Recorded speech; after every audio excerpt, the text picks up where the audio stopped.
You have everything. At least that's what they tell you. The numbers are up. The house looks right. The world nods its approval as you walk past. But deep down, there's a silence you can't outsmart.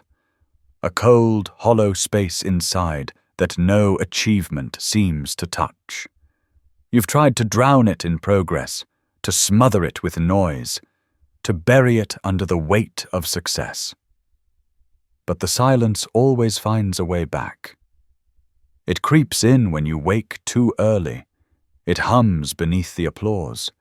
It waits between moments of triumph, when the world claps, but your heart doesn't. You've built the life everyone said would make you complete, yet you stand in the center of it, surrounded by everything you once prayed for, and you still feel nothing. Carl Jung once observed that people spend their lives climbing the ladder of success only to find it leaning against the wrong wall. Maybe that's you. Maybe your life looks right from the outside because it was built for the eyes of others. And here's the truth no one tells you. Emptiness doesn't come from lack. It comes from disconnection. Disconnection from the parts of yourself you abandoned to fit the mold.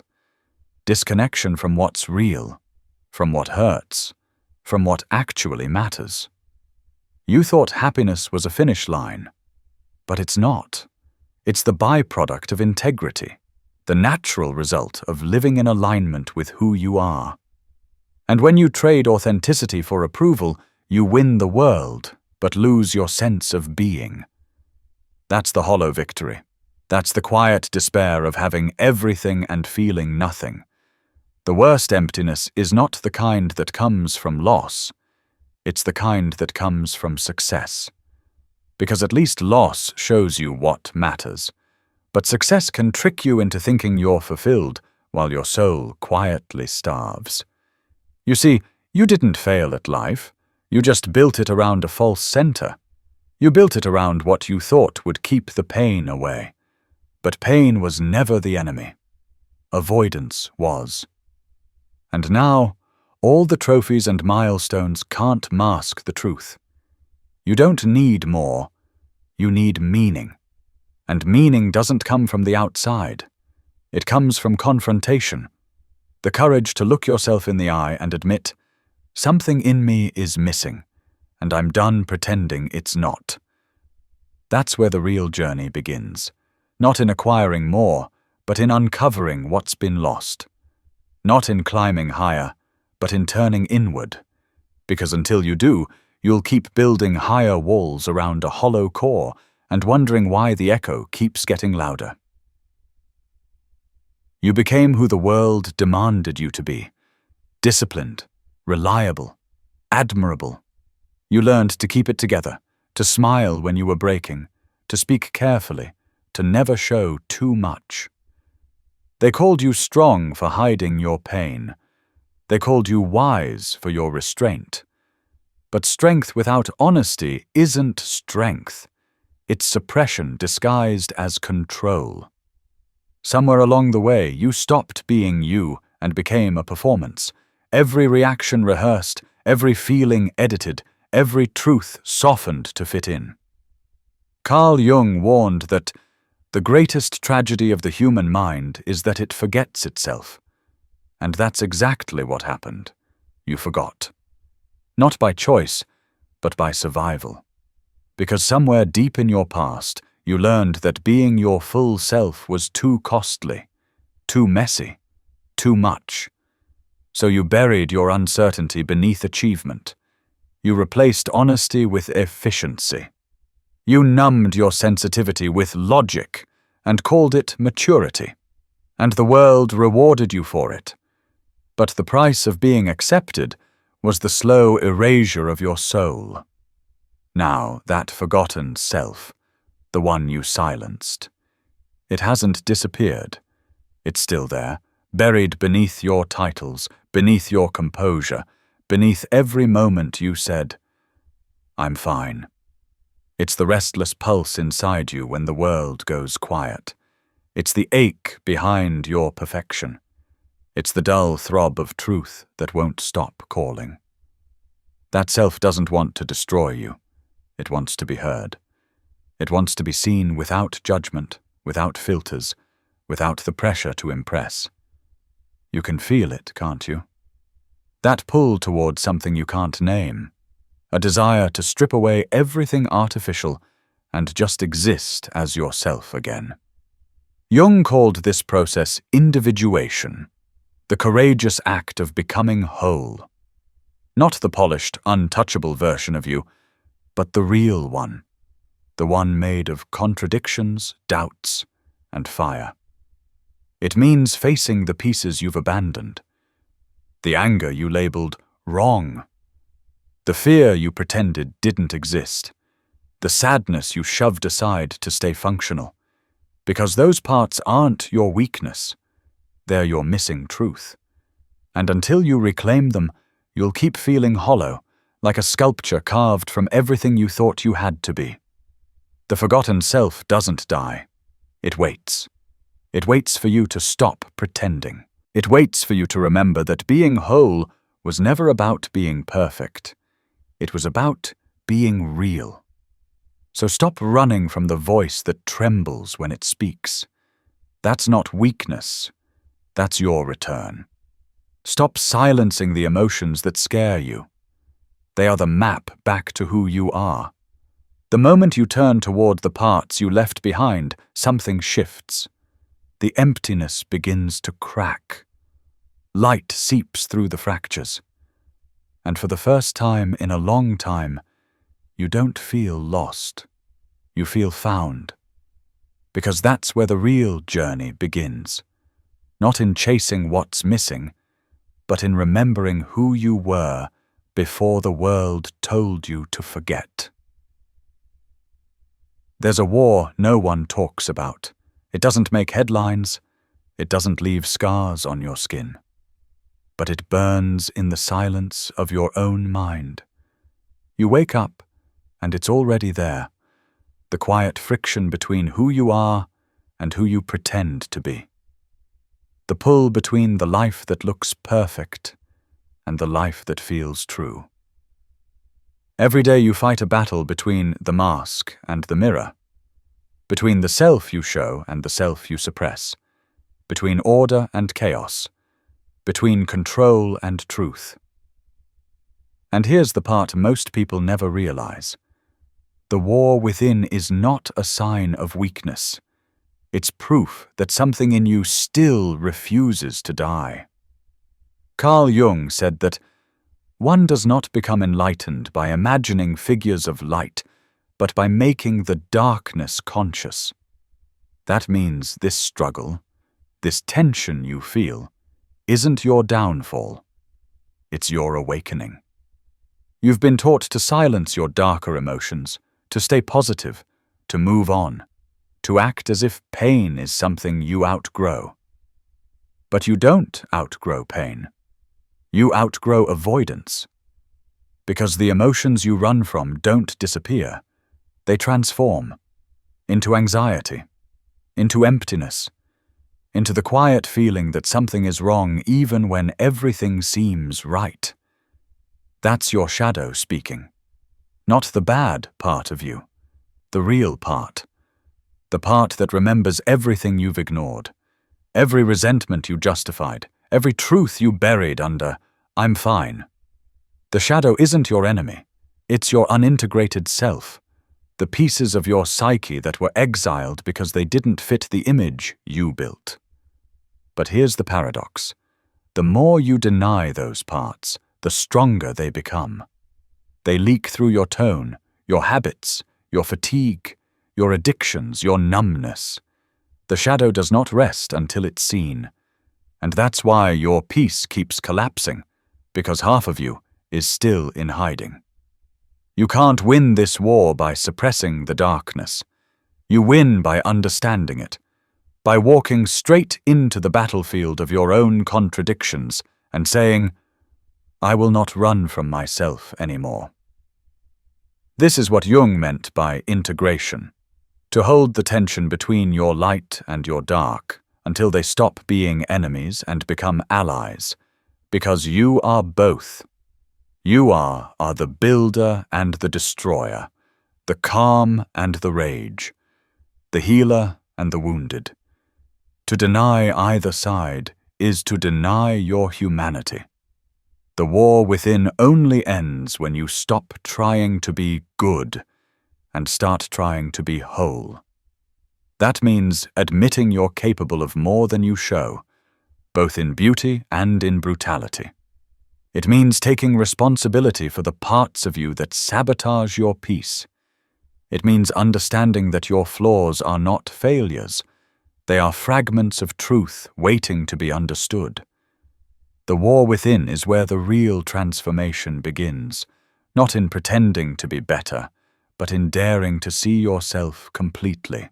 So stop running from the noise inside you. Sit in it. Listen to it. Let it tear down the illusions you've built. Because when the battle ends, you don't walk away as the same person. You walk away as something rarer, someone who no longer hides behind half-truths, someone who carries their darkness with dignity, someone who knows that peace isn't the absence of conflict. It's the integration of every part of who you are.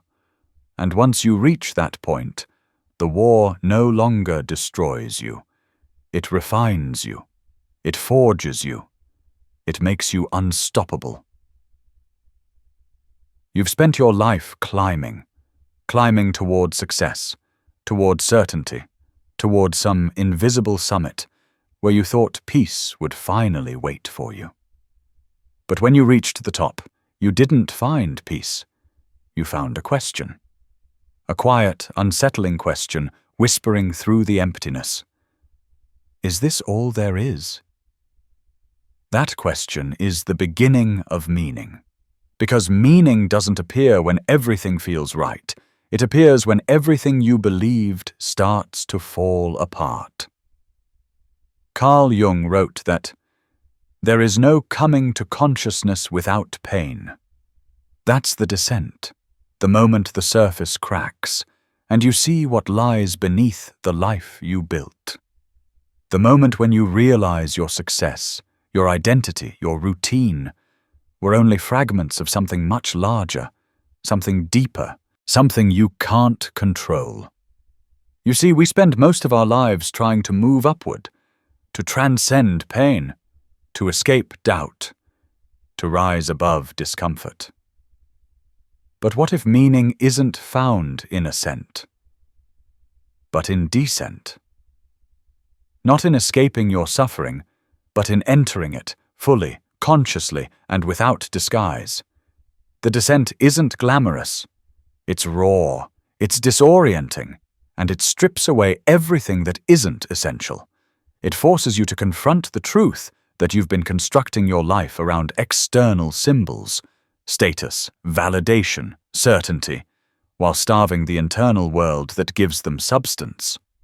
And here's the paradox. You have to let something in you die before something real can live. Not your body, not your potential, but the false idea of yourself, the persona built for survival, for approval, for performance. That death is terrifying because it feels like losing everything. But in truth, it's a release, a shedding of what no longer fits.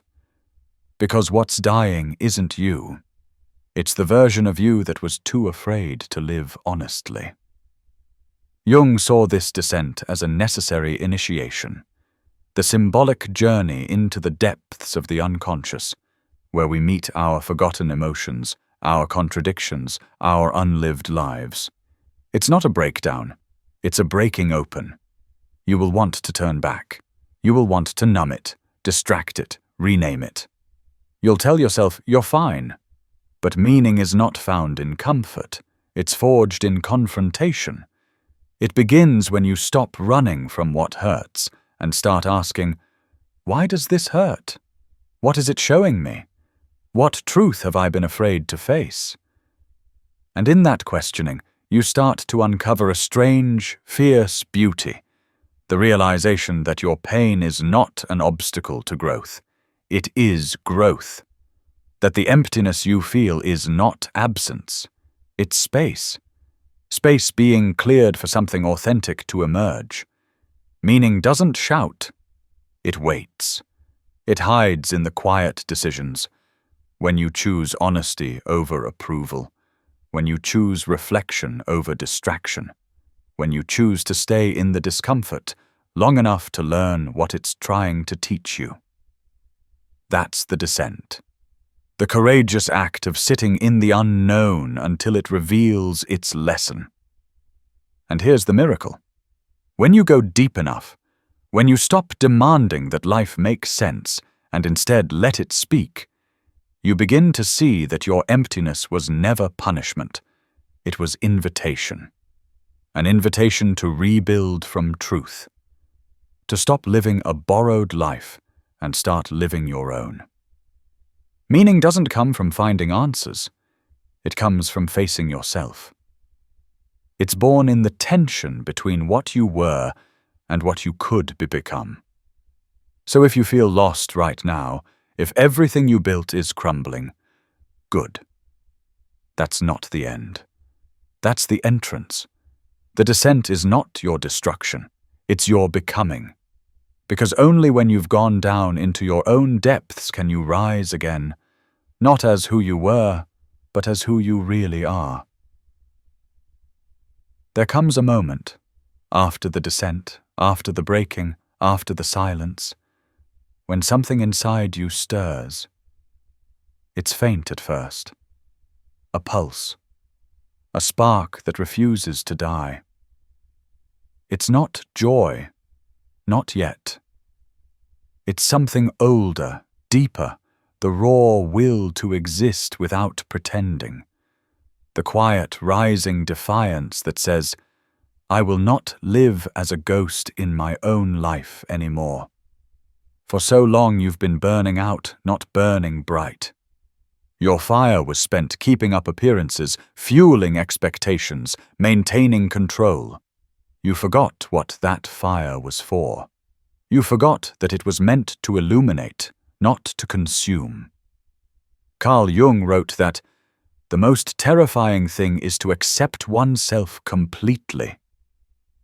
Because to accept yourself means to reclaim your fire, the parts of you that you exiled, feared, and condemned, the rage that once scared you, the passion you suppressed to stay acceptable, the ambition you tamed to avoid envy, all of it, that's your fire. And now, it's time to return to it. You can't stay in the ruins forever. Reflection becomes paralysis if it doesn't lead to rebirth. The point of seeing yourself clearly is not to drown in the truth. It's to rise with it. This is the moment when your scars stop being wounds and start becoming symbols of power. When your mistakes transform into wisdom. When your shadow stops haunting you and starts guiding you. Because once you've faced yourself fully, the dark and the light, the proud and the broken, you stop being divided. You move differently. You speak with gravity. You no longer chase worth. You embody it. You become someone who has walked through their own fire and found the strength to carry its flame. That flame is not about anger or destruction. It's clarity. It's authenticity. It's the calm, burning presence of someone who no longer hides. You stop apologizing for being intense, for caring deeply, for wanting meaning in a shallow world. Because now you understand, your depth was never a flaw, it was your compass all along. The return to fire is not loud, it's steady. It's not about conquering the world, it's about becoming whole within it. You start to build again, not out of fear, but from purpose. Not to prove anything, but because creation is what happens when the fire inside finally aligns with truth. The people around you might not understand this version of you. They'll sense the shift. They'll feel the weight of your presence, because you've stopped performing. You've stopped needing permission to exist. And when you reach this point, when you stand in the ashes of who you were and feel that spark in your chest come alive again, you realize something profound. You were never truly empty. You were just disconnected from your own fire. The same fire that burned beneath the pain. The same fire that survived every fall. The same fire that refused to go out, even when you wanted to give up. Now it's awake. Now it's yours again. And from this moment on, no one gets to define you. No failure can break you. No doubt can silence you. Because you've met your own darkness and found your own light inside it.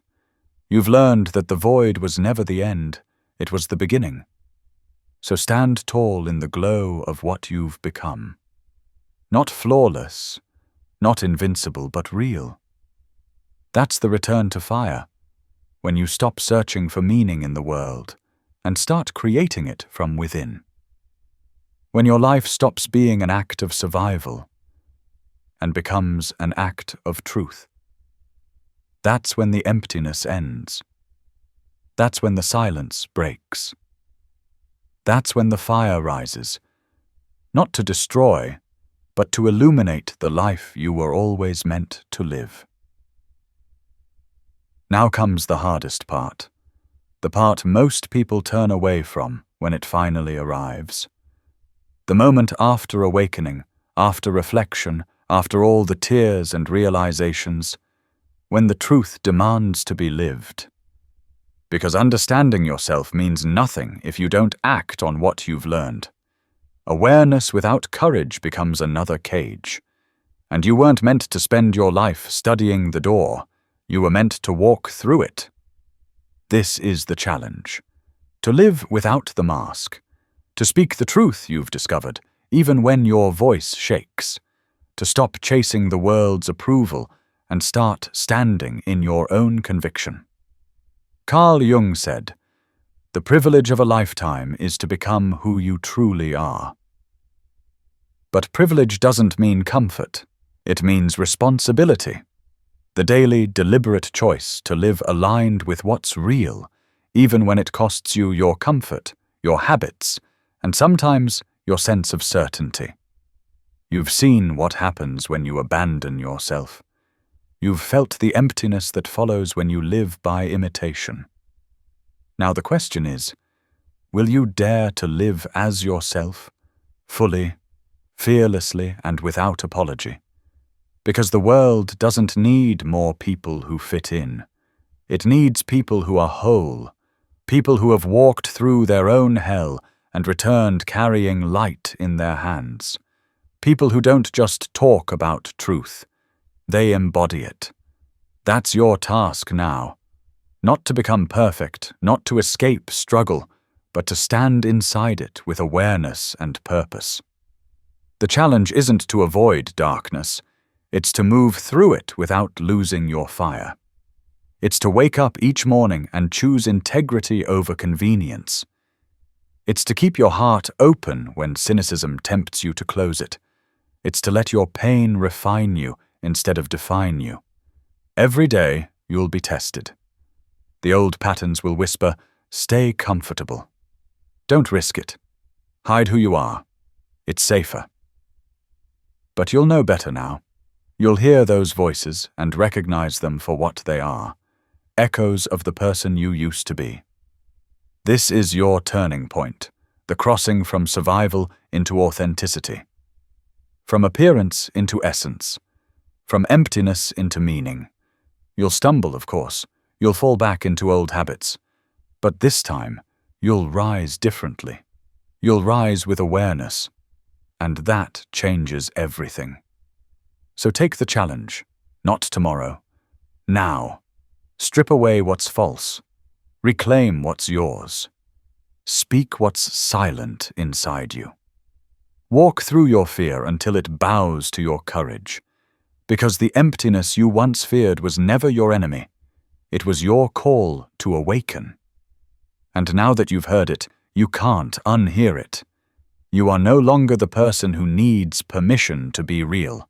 You are the person who gives it, to yourself and to others.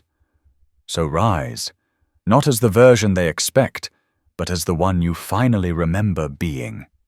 This is your life, your fire, your truth. The question is no longer, why do I feel empty? The question is, what will I fill myself with now?